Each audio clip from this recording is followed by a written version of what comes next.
ನೋಡಿ, ಒಕ್ಕಲಿಗ ಸಮುದಾಯದವರಷ್ಟೇ ಶಿವಕುಮಾರ್ ಅವರಿಗೆ ಬೆಂಬಲವಾಗಿ ನಿಂತಿದ್ದಾರೆ. ಸಮುದಾಯದ ಸಂಘಟನೆಗಳು ನಿಂತಿವೆ, ಸಮುದಾಯದ ಮಠಾಧೀಶರು ಅಭಿಪ್ರಾಯವನ್ನು ಹೇಳ್ತಿದ್ದಾರೆ ಅಂತ ನಿಮ್ಮ ಅಭಿಪ್ರಾಯ. ಹೌದು, ಸಿದ್ದರಾಮಯ್ಯನವರ ಕಡೆ ಒಕ್ಕಲಿಗ ನಾಯಕರು ಎಷ್ಟು ಜನ ಇಲ್ಲ, ಸಚಿವರು? ಯೋಚನೆ ಮಾಡಿ ನೀವು. ಅದೇ ಶಿವಕುಮಾರ್ ಅವರ ಕಡೆಗಡೆ ಮುಸ್ಲಿಂ ಮತದ ಪ್ರತಿನಿಧಿಗಳು ಅವ್ರ ಜೊತೆಯಲ್ಲಿಲ್ವಾ? ಇತರೆ ಹಿಂದುಳಿದ ವರ್ಗದವರು ಬೇರೆಯವರು ಇಲ್ವಾ? ಹಾಗಾಗಿ ಕೇವಲ ಒಂದು ಜಾತಿಗೆ ಸೀಮಿತಗೊಳಿಸಿ ಮೊದಲು ನಾವು ನಮ್ಮ ಆಲೋಚನಾ ಕ್ರಮವೇ ತಪ್ಪದು. ಆ ರೀತಿ ನಾನು ಹೇಳೋದು, ಸಿದ್ದರಾಮಯ್ಯನವರ ಜೊತೆಗೂ ಒಕ್ಕಲಿಗರಿದ್ದಾರೆ, ಲಿಂಗಾಯತರಿದ್ದಾರೆ, ಬ್ರಾಹ್ಮಣರಿದ್ದಾರೆ, ಇತರೆ ಸಮುದಾಯಗಳ ಜನ ಅದರ ಜೊತೆಯಲ್ಲಿದ್ದಾರೆ, ದಲಿತರಿದ್ದಾರೆ, ಪರಿಶಿಷ್ಟ ಪಂಗಡ ಇದೆ, ಅಲ್ಪಸಂಖ್ಯಾತರು ಇದ್ದಾರೆ. ಹಾಗೆ ಶಿವಕುಮಾರ್ ಅವರಿಗೂ ಇದ್ದಾರೆ. ಸಂಖ್ಯಾಬಲ ಕಡಿಮೆ ಇರಬಹುದಷ್ಟೇ ಇವರಿಗೆ, ಶಿವಕುಮಾರ್ ಅವರಿಗೆ. ಆದರೆ ಎಲ್ಲ ಸಮುದಾಯಗಳನ್ನು ಪ್ರತಿನಿಧಿಸ್ತಕ್ಕಂಥ ಜನ ಇದಾರಲ್ಲ. ಸಿದ್ದರಾಮಯ್ಯ ಹೆಚ್ಚಿದೆ, ಅವರು ದೊಡ್ಡ ಬಳಗವನ್ನು ಕಟ್ಟಿಕೊಂಡಿದ್ದಾರೆ. ಶಿವಕುಮಾರ್ ಅವರಿಗೆ ಕಟ್ಕೊಳಕ್ ಆಗ್ಲಿಲ್ಲ, ಆ ತರ ಬಳಗ ಕಟ್ಕೊಳಕ್ ಆಗ್ಲಿಲ್ಲ. ಅದು ಅವರ ಮಿತಿ ಎತ್ಕೊಳ್ಳೋಣ, ಆ ಮಾತು ಬೇರೆ. ಆದ್ರೆ ಅವ್ರಿಗೂ ಬೆಂಬಲ ಇದೆಯಲ್ಲ, ಇತರೆ ಸಮುದಾಯಗಳ ಜನಪ್ರತಿನಿಧಿಗಳ ಬೆಂಬಲ ಇದೆಯಲ್ಲ. ಹಾಗಾಗಿ ಜಾತಿ ಆಧಾರದ ಮೇಲೆ ನಾವು ಈಗ ಆ ರೀತಿಯ ಚರ್ಚೆಯನ್ನು ತೆಗೆದುಕೊಂಡು ಹೋಗೋದು ಅಥವಾ ಆ ರೀತಿಯ ಆಲೋಚನೆ ಮಾಡ್ತಕ್ಕಂಥದ್ದು ಸೂಕ್ತ ಅಲ್ಲ ಅಂತ ನಾನು ಅಂದ್ಕೊಂಡಿದ್ದೀನಿ. ಏನಾಗುತ್ತೆ, ಹಿಂದೆಲ್ಲ ಹೈಕಮಾಂಡ್ ಅಂತ ಏನಿತ್ತಲ್ಲ, ವರಿಷ್ಠರು ಅಂತ ಏನಿತ್ತಲ್ಲ ಒಂದು ಪ್ರತಿಯೊಂದು ಪಕ್ಷದಲ್ಲೂ, ಈಗಲೂ ಇದೆ, ಹಿಂದೆ ಇತ್ತು. ಹಿಂದೆ ಹೈಕಮಾಂಡ್ಗಳಿಗೆ ಪರಮೋಚ್ಚ ಶಕ್ತಿ ಇತ್ತು, ಪರಮಾಧಿಕಾರದ ಜೊತೆಗೆ ಆ ಶಕ್ತಿಯನ್ನ ಹೊಂದಿದ್ರು.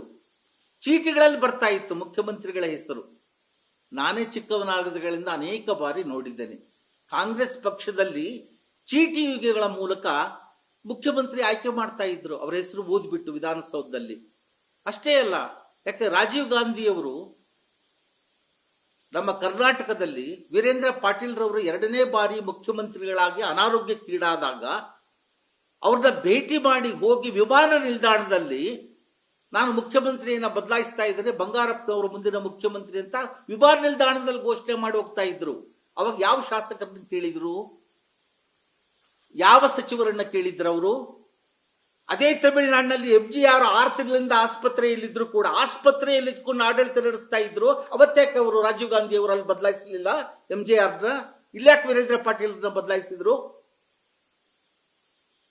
ಇರ್ಲಿ, ಅದು ಸಬ್ಜೆಕ್ಟ್ ಬೇರೆ. ಆದ್ರೆ ಹೈಕಮಾಂಡ್ ಅನ್ನುವಂಥವರಿಗೆ, ರಾಷ್ಟ್ರೀಯ ಅಧ್ಯಕ್ಷರಿಗೆ ಅವತ್ತು ಅಷ್ಟು ಶಕ್ತಿ ಇತ್ತು.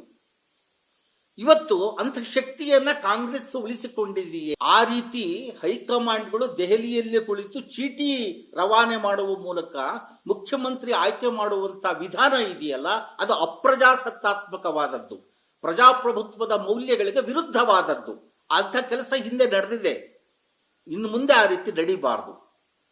ಜನಗಳಿಂದ ಆಯ್ಕೆಯಾಗಿರುವ ಜನಪ್ರತಿನಿಧಿಗಳ ಬಹುಮತವನ್ನ ಅವಲಂಬಿಸಿ ಸರ್ಕಾರಗಳು ರಚನೆ ಆಗಬೇಕು ಅನ್ನುವಂಥ ಒಂದು ಬದಲಾವಣೆ, ಒಂದು ಚಿಕ್ಕ ಬದಲಾವಣೆ ಕಾಂಗ್ರೆಸ್ನ ಹೊಸ ನಾಯಕತ್ವ ರಾಹುಲ್ ಗಾಂಧಿಯವರು ಬಂದ ಮೇಲೆ ಆ ಪದ್ಧತಿ ಬಂತು. ಇದನ್ನ ನಾನು ಸ್ವಾಗತಿಸ್ತೇನೆ. ಇದನ್ನ ನಿರ್ವಿವಾದವಾಗಿ, ಹೃತ್ಪೂರ್ವಕವಾಗಿ ನಾನು ಇದನ್ನು ಸ್ವಾಗತಿಸ್ತೇನೆ. ಬಹುಮತ, ಶಾಸಕರ ಬಹುಮತ ಬಹಳ ಮುಖ್ಯ. ಶಾಸಕರ ಬಹುಮತವೇ ಇಲ್ಲದೆ ಸರ್ಕಾರ ಉಳಿಯೋದಾದ್ರೂ ಹೇಗೆ ಹೇಳಿ? ಈಗ ಅಸಮಾಧಾನ ಇದ್ರೆ, ಈಗ ನೋಡಿ, ಅವರು ರಾಜಣ್ಣನವರು, ಈ ರಾಜಣ್ಣನವರು ಒಂದು ಹೇಳಿಕೆ ಕೊಡ್ತಾರೆ. ಏನ್ ಹೇಳಿಕೆ ಕೊಟ್ಟಿದ್ದಾರೆ ರಾಜಣ್ಣವರು? ನೋಡಿ, ಶಿವಕುಮಾರ್ ಅವರ ನೇತೃತ್ವದಲ್ಲಿ ಅಂದ್ರೆ ಡಿಸಾಲ್ವ್ ಮಾಡಿ, ಇದನ್ನ ವಿಧಾನಸಭೆಯನ್ನೇ ರದ್ದು ಮಾಡಿ ಶಿವಕುಮಾರ್ ನೇತೃತ್ವದಲ್ಲಿ ಚುನಾವಣೆಗೆ ಹೋಗೋಣ, ಗೆದ್ದು ಬಂದ್ರೆ ಅವರೇ 5 ವರ್ಷ ಮುಖ್ಯಮಂತ್ರಿಗಳಾಗಲಿ ಅಂತ ಹೇಳ್ತಾರೆ. ಇದು ಅತ್ಯಂತ ಅಸಹನೀಯ ಮಾತು. ಇದು ಅತ್ಯಂತ ಅಸಹನೀಯ ಮಾತು. ಒಬ್ಬ ಜವಾಬ್ದಾರಿ ನಾಯಕನಾಗಿ ಆಡುವ ಮಾತಲ್ಲ. ಸರ್ಕಾರಕ್ಕೆ ನಿಮಗೆ ಬಹುಮತ ಕೊಟ್ಟಿದ್ದಾರೆ, ಮೆಜಾರಿಟಿ ನಿಮಗೆ ಸಿಕ್ಕಿದೆ, ಸರ್ಕಾರ ಮಾಡಿ ಅಂತ ಜನ ನಿಮಗೆ ಆಶೀರ್ವಾದ ಮಾಡಿದ್ದಾರೆ.